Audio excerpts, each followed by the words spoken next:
everybody. Welcome back to Carbony's Climate Talk. Today with a new guest, Amesheva. Welcome to the show. Thanks, Matthias. Good to be here. Thank you for sharing your knowledge, sharing your experience. And I think it's going to be a great talk. As always, I'm starting off with letting the guest introduce him or herself and tell what is it actually that you do. Perfect. Well, again, hi everyone. My name is Amesheva. I'm actually part of Arabesque. So this is a big data technology company. We've been on the market since 2013, and we focus on sustainable big data analytics and technology tools. My role here is essentially I'm a ESG research director, where I develop our data and reporting products to help clients meet growing regulatory requirements coming from the EU Green Deal and other projects that are now taking place also globally. So a big focus is SFDR, the EU taxonomy, the SEC climate rules. So we have a lot of new developments taking place. And my background is in climate change law and sustainability. So that's really in a nutshell about me. Cool. So I think we will have a lot of great and deep dive discussions on the whole topic of big data and all the other points that you mentioned now. But before going there, I would start off a little bit personally. You always said, what is your career background? But I would also be interested in what was your intrinsic motivation? Why did you go into this field in first place? So what is your inner drive? If you might share on this. Yes, definitely. It's a very good question. I mean, now with the boom of ESG and sustainability, we see a lot of people kind of claiming to be ESG experts, right? There's a lot of greenwashing taking place. But I guess when I started looking into the topic already in my academic studies, for me, this has been always part of kind of intrinsically what I wanted to focus on. So I've done sustainability in my undergraduate, like environmental law, and also in my PhD, I did my doctorate in the field of international climate change and the Paris Agreement. So this is already at a time where you still had to convince people that sustainability matters. So it's good to see that now it's like fully into the mainstream. And then I always wanted to do something that would somehow make a difference, but in a kind of practical sense, right? Because I did a lot of soul searching in terms of what I wanted to do, what would really have the highest impact. And I realized that being part of an international institution or academia, while it's very important, it didn't really achieve the immediate change we needed in terms of reorienting capital in a more sustainable direction, shifting investment perspectives, and providing investors and financial markets with the data and the tools they needed to effectively reorient capital towards a more sustainable economy. So in that sense, after a lot of soul searching, then I found Arabesque, and I realized it's kind of the perfect combination between using technology and big data to empower investors and financial markets to transition towards sustainability. So I guess, the intrinsic motivation has always been that I didn't want to just have a regular job, pay the bills, go home and forget about it. At the end of it, basically wake up with a purpose somehow. And then that's what I've been trying to achieve. And I think it's a continuous journey, of course, because we should never stop in following, what the best way is towards implementing those sustainability objectives.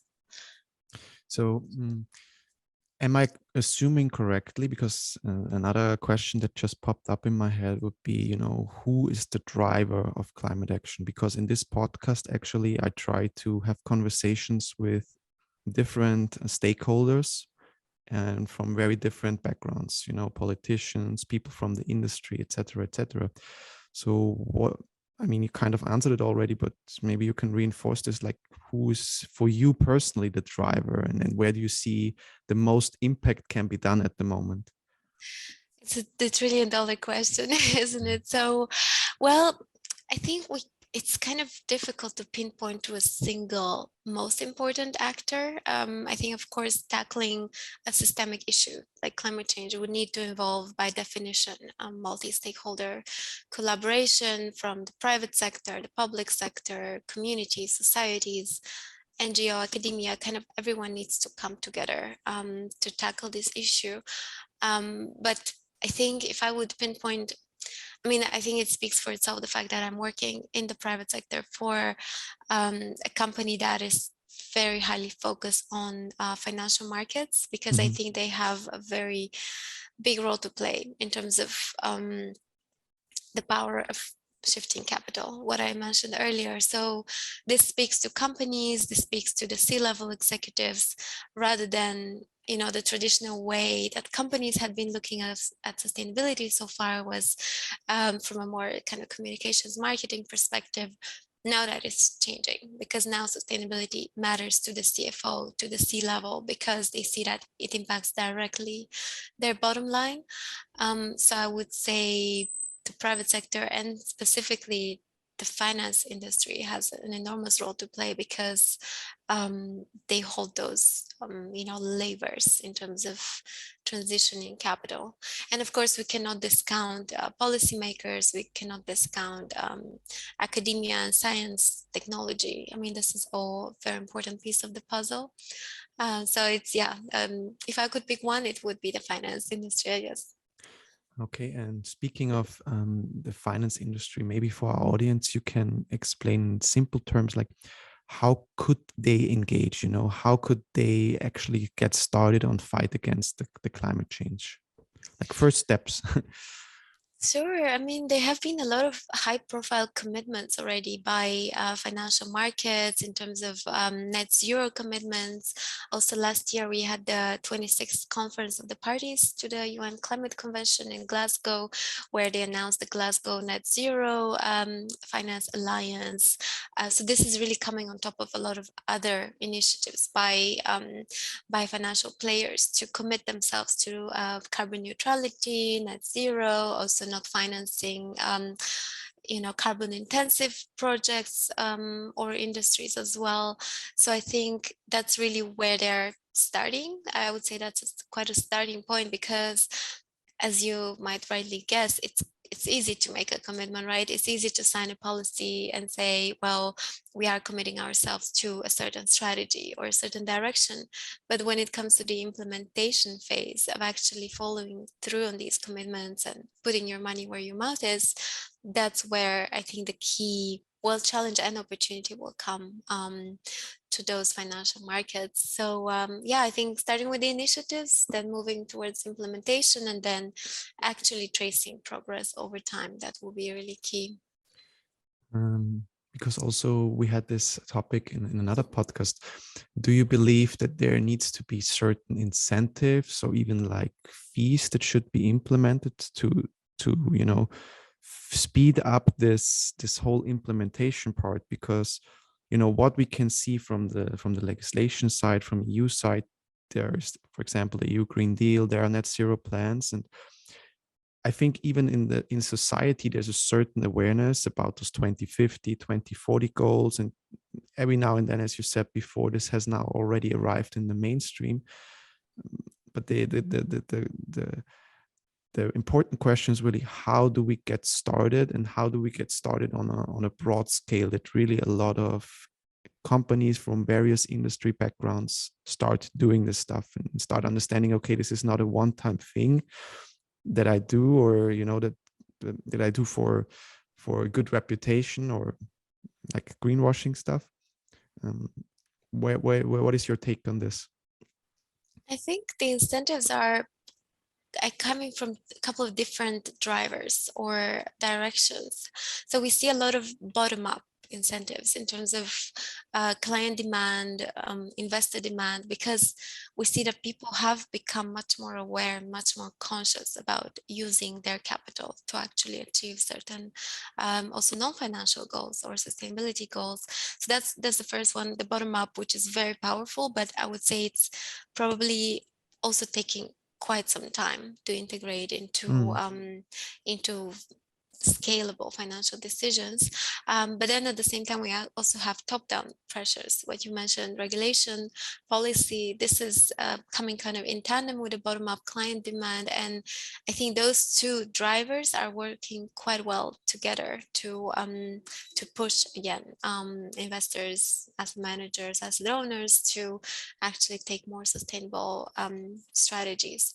But yeah, the regulation is an important driver, as I mentioned, because it's no longer making it a nice to have to integrate sustainability into investment strategies, but rather now pretty much every asset manager operating in Europe needs to consider, at least consider, sustainability. Even though they wouldn't launch sustainable strategies, they need to specify the extent to which they integrate sustainability risks into their investment process.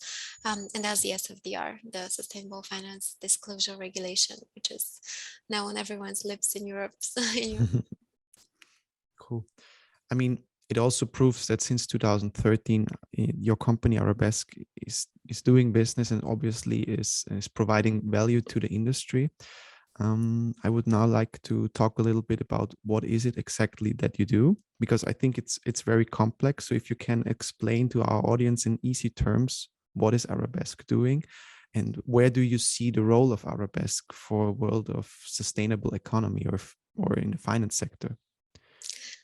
Sure. Well, again, Arabesque started back in the day where sustainability was quite a nascent concept. So actually, we got developed out of Barclays Bank. So that was 2013 when the management team bought out the Arabesque IP from Barclays. It was an asset management strategy, quantitative driven investment process that integrated sustainability into the investment decisions. So we started off as a sustainable asset manager. But then we realized that the data landscape, the data analytics and tools that we were using in our process could actually be also used by the wider market. So then we launched our data business. So that's Arabesque S-Ray. And that was in 2017.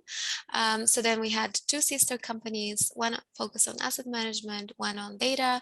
And then most recently in 2020, we also launched an independent artificial intelligence AI entity that focuses on automating the investment process through an AI engine that actually is based on machine learning that automates the investment decisions on the basis of trillions of data points that come in the back of it, which no human could actually be expected to process in a lifetime. So that's really the three entities.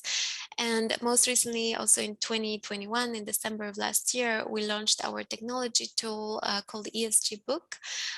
This is really an open technology data platform that allows anyone to view the sustainability performance of companies, but also it allows companies to submit their data in real time and to communicate their sustainability profile all in one place to their stakeholders, to their investors, clients, suppliers, so they don't have to fill in 20 or all Excel questionnaires that they have to send to different parties, but they have to, essentially they have the chance to centralize that through ESG Book. So yeah, we always describe that as the kind of the Spotify of sustainability. So just to recap, and if I got it correctly, this is like an open source thing that people can use free, or they can approach you and say, hey, I would like to use the ESG Book. Yes, the ESG Book is publicly accessible. Anybody can go and sign up, create a we profile. Will link this.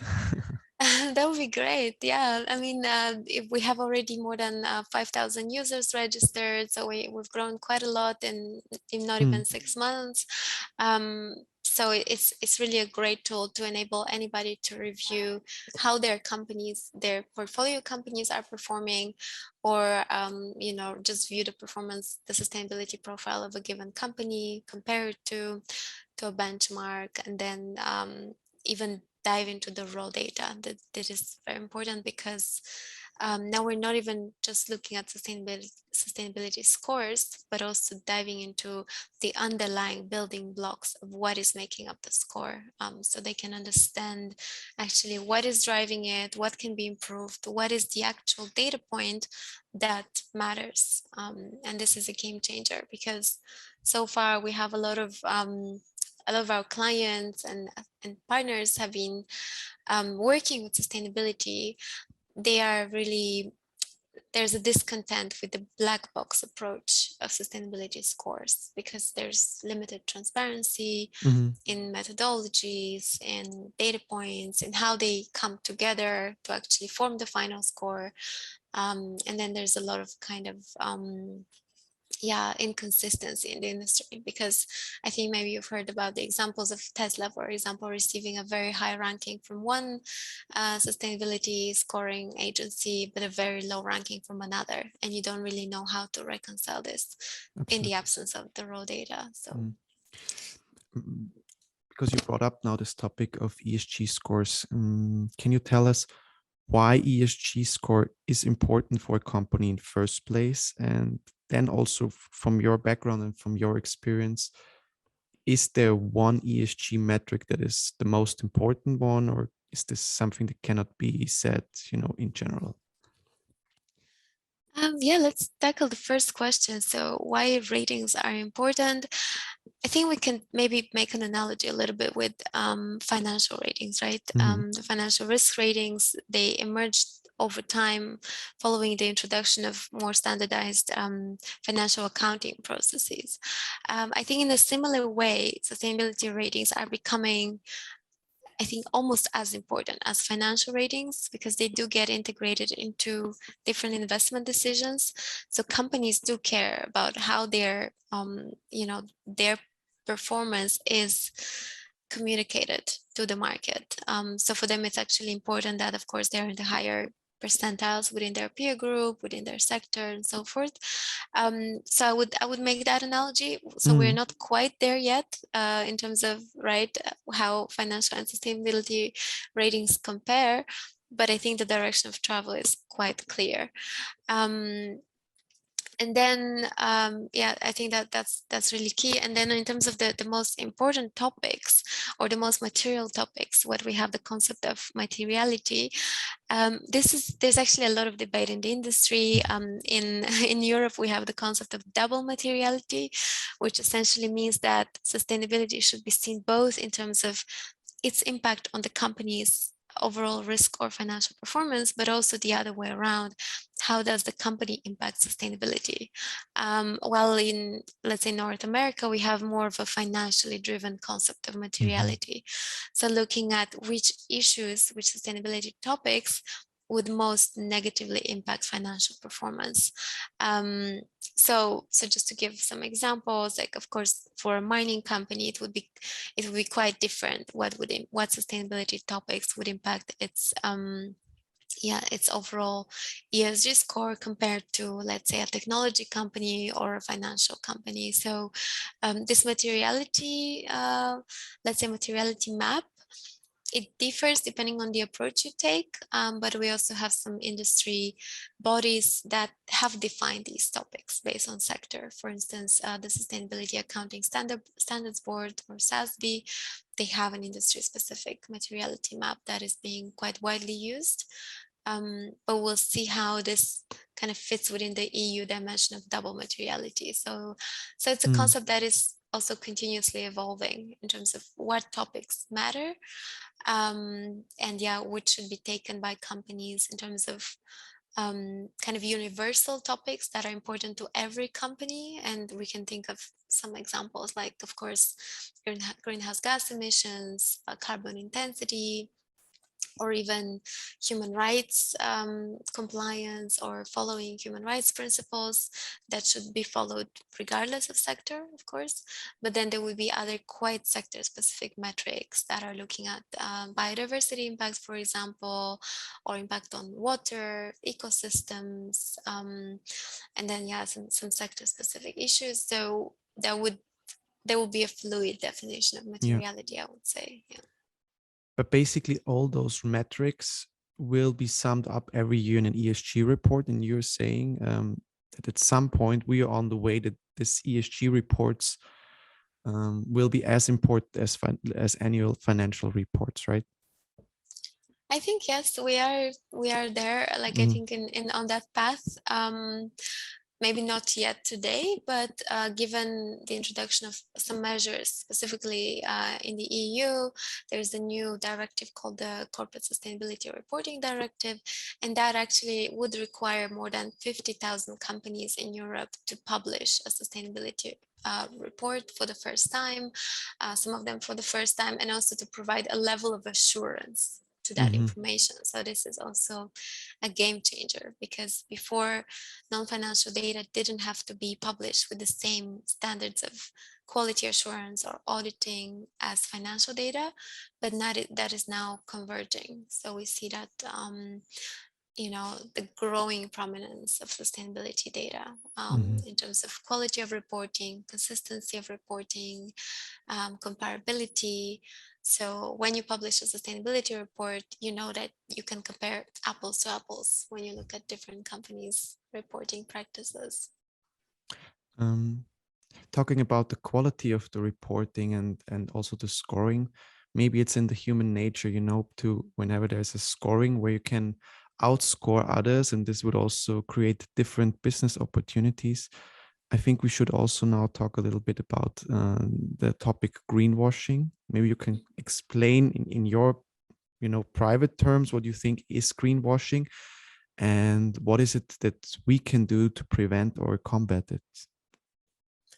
Yes, it's stuff like that I think we keep hearing about as well, because with the growing importance of sustainability, we also see a lot of initiatives that are not more than marketing, right? That's really the essence of greenwashing, is you basically splash around green, sustainability everywhere, SDGs everywhere, but when you dive under the surface, you see that a certain product or service is not as green as it purports to be.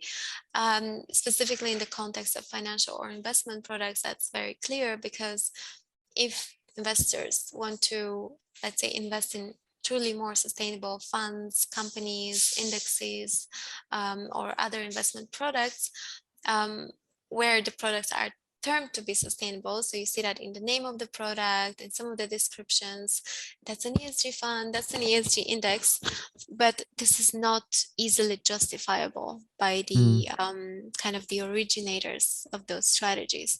So investors are essentially not really investing in anything green.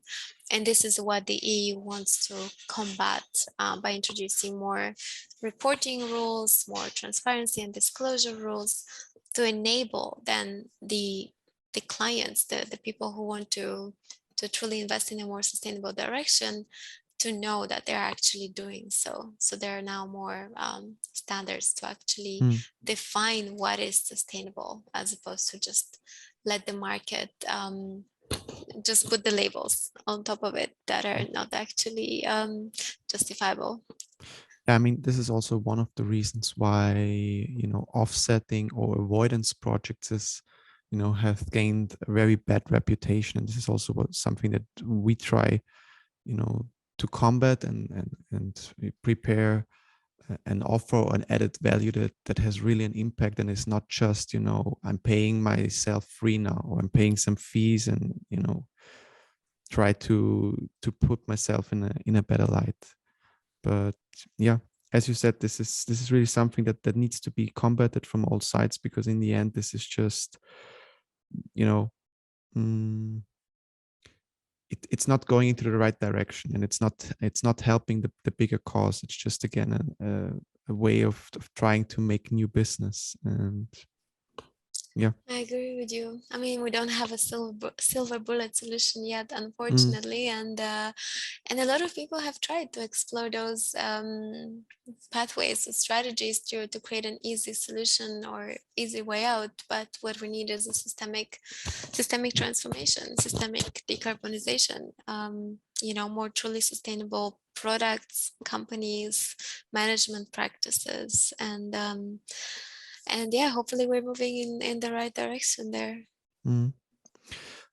What I would like to do now is with this podcast, we try to give some kind of basic tips or simple advice also for our audience, maybe for companies who are listening.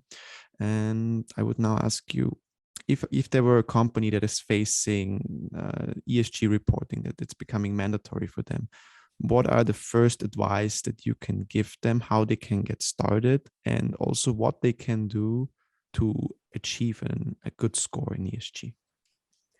Well, I'm a bit biased here, but I would say go to ESG book because on ESG book, essentially companies is designed for companies who are either there's some advanced companies that have done years and years of sustainability reporting, but of course, as you mentioned, there are companies that are just starting on their sustainability journey. So with ESG book, we have catered for both scenarios because we essentially provide an overview of all the dominant reporting standards and frameworks. So companies don't have to search a myriad of different sources to identify what actually they need to start reporting in the first place. So we've made that job easier for them. We have all the dominant standards like the Global Reporting Initiative, GRI, or SASB, as I mentioned, or thematic ones like TCFD, which is focused on climate. So we enable companies that first of all to see the entire landscape of reporting standards and frameworks, but then we also have that materiality perspective, like what you mentioned as well. What is important to me as a company in, let's say, the automobile sector or the banking sector or the technology sector, so I can see the sector specific reporting standards that apply only to me. So in that sense, I can filter out from thousands and thousands of indicators. I can filter out and only see the relevant ones or the material ones. And then again, on top of that, we have the investor perspective, which is we see which of my investors or stakeholders are requesting the most standards, right? In terms of which are the most requested standards or the most sought after data points that investors are looking at. So this gives you also the financial market perspective. So with that combination, companies can identify what they need to report and also to whom. So they can actually share essentially their sustainability profile or sustainability passport, if you wish, with different entities or different stakeholders to enable them to do it all in a centralized manner instead of having to go to sustainability consulting companies or try to identify from the public domain what is important. Then they can just go to ESG book and have that at their fingertips. So that's my answer. But yeah, I think hopefully we have enabled that easy, user experience, platform experience to guide companies through the maze of sustainability reporting. No, I believe it's a great tool and a great starting point, because I also checked it out myself, and we're also using it for Carbony.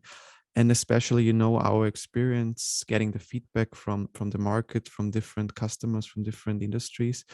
It's really, especially in the light of this new CSRD, they know that they're included in this, and they at some point will need to report, but they're just, don't know which kind of frameworks, which kind of standards to follow. Then there is EU law, then there are the national laws, and this, leads to a lot of confusion.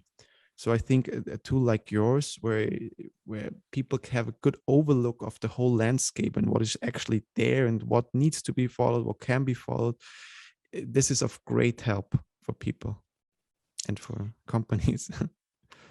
Yeah, that was our goal to begin with. So with actual user feedback, we hope to, of course, improve over time and introduce even more functionalities, more analytics tools. So anyone who wants to join, please do so and send us your feedback. We'd love to hear from you.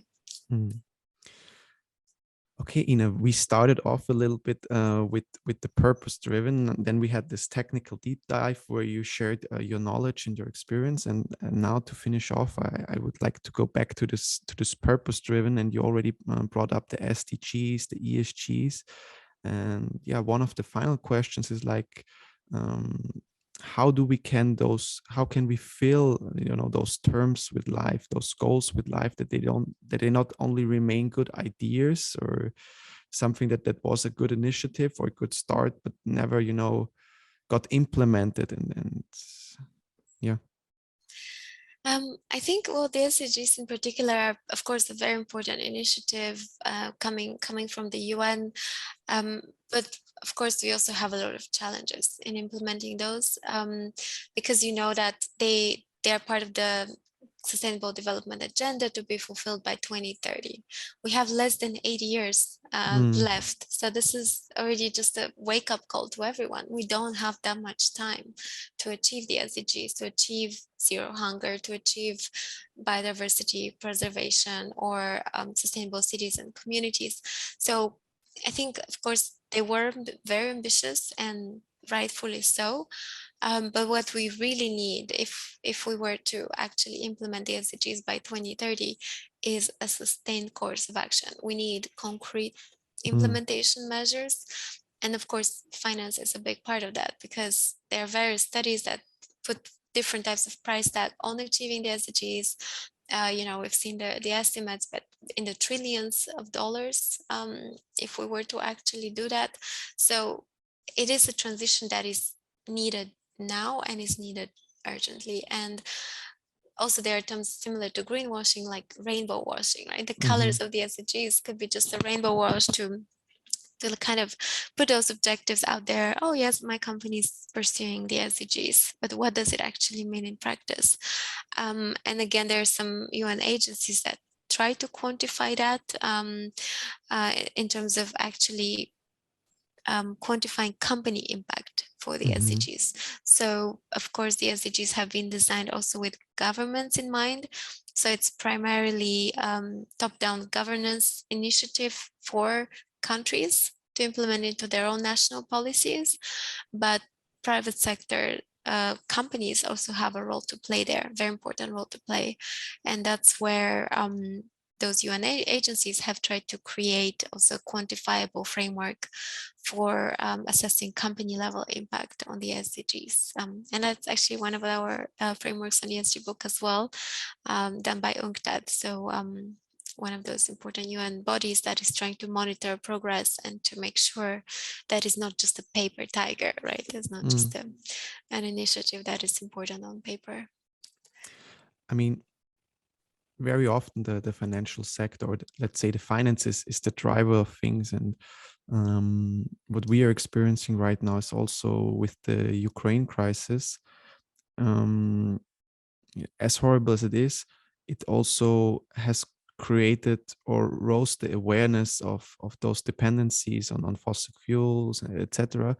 And I think this will also in the medium and long term have a huge impact on sustainability standards and faster implementations of the SDGs and the ESG reports, because just there's a certain pressure that pushes industries and companies to act now. Mm. And Fully agree. I mean, we used to have this not in my backyard NIMBY, the not in my backyard policy. So we were not concerned if something didn't affect us mm, immediately. But given we live in a very interconnected world with extremely interconnected supply chains, we can no longer kind of ignore what is happening in my backyard, right? It's completely, now we can see also the dependencies in terms of supply chain shocks, given the Ukraine crisis. And yeah, I think the fossil fuel dependency is just one example of how interconnected we are, and how much work is needed to make sure there's resilience inbuilt. And that, of course, we also trace not only our immediate impact of our kind of footprint, but also our wider value chain impact through supply chain monitoring, kind of risk assessments that are much more holistic than we are used to today. mm. And speaking of this interconnected world, what is your vision for a sustainable future? If I would ask you now, you can imagine the future, or you can create the future, how it should look like. How would humanity or human living on this planet look like in your opinion? Can be very private. Wow, Uh, it's a very, yeah, it's also very important, also in kind of deep question that I'm asking myself a lot, actually, almost on a daily basis, because again, I don't think a single person has all the answers or could ever have all the answers. But I would always try to think of also maybe a bit in philosophical terms, like,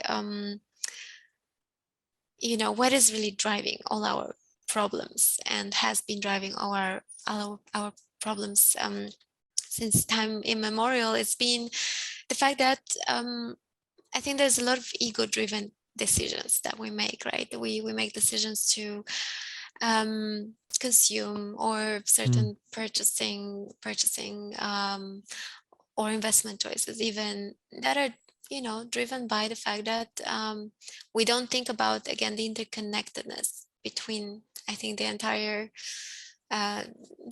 humanity, you know, the entire community that we depend on. And if we remain focused on that individualism aspect, the consumerism aspect, we will never actually achieve a real systemic change. And I know it's a very big one to kind of even dream about, to try to ask people to be a little more conscious about, right, the wider surroundings, wider human ecosystem that we live in, rather than, you know, that we're constantly bombarded with messages about, oh, it's only you that matter, right? It's this capitalism taken at its completely overdrive direction. So we need a bit of a balance there. We need to make sure that it's, yes, we matter, our choices matter, but we need to also integrate them into this wider kind